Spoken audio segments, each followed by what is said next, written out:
80.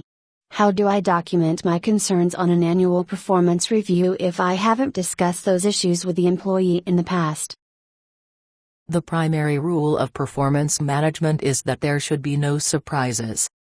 When an employee feels ambushed by stored-up complaints that his manager has been withholding over long periods of time, that manager has failed to communicate properly. Since communication is the bedrock of business, that manager needs to be trained more effectively in dealing with adversity, delivering bad news, and managing conflict.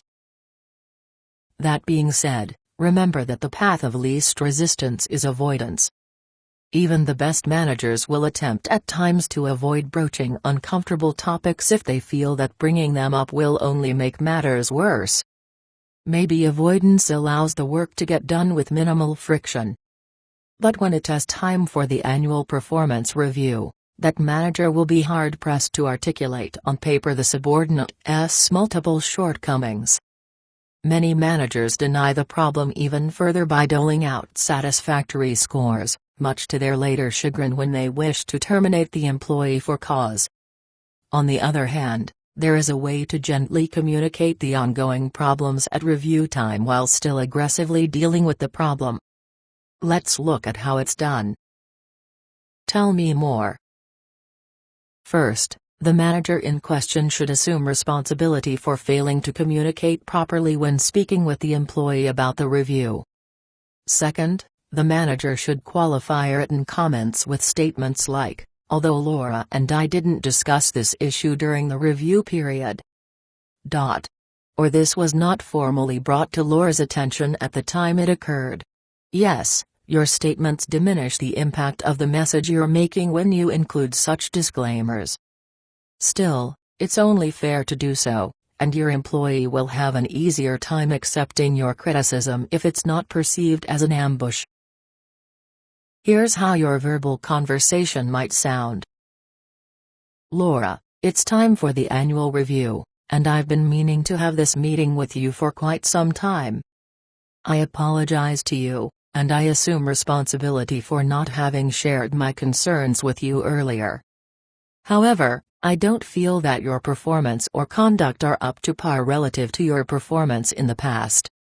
This year has been a difficult one for you. We've had multiple complaints about your tone of voice with customers, issues that I've smoothed over with customers myself rather than bringing them to your attention.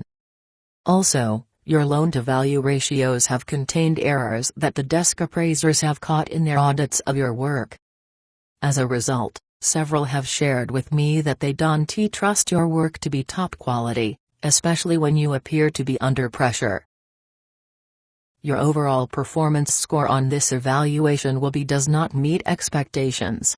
I want you to know that I'll qualify that by saying that these issues were not brought to your attention immediately as they occurred. I can't hold you fully accountable for fixing problems that you're not aware of. On the other hand, tone of voice with customers and simple loan-to-value calculations are the basics of your job. Just because I haven't taken the opportunity to sit with you to discuss others' concerns doesn't justify your behavior or lack of attention to detail. I've written my review of your performance. I'd like to review it with you now. If you have any immediate questions, just let me know.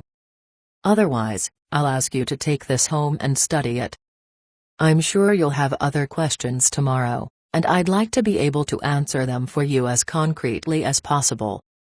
I also want you to know that I'll bring any performance or conduct issues to your immediate attention from now on so that you won't feel surprised or anxious about how I'm evaluating you. Oh, there is one other thing. I'd like to have another formal performance review with you in 90 days. Although you won't receive a merit increase now because of the current review, there is a possibility that you'll receive a merit increase in 90 days if your performance and conduct show significant improvement. Similar language should be used in the comments section of the written review. An example can be found in Appendix O.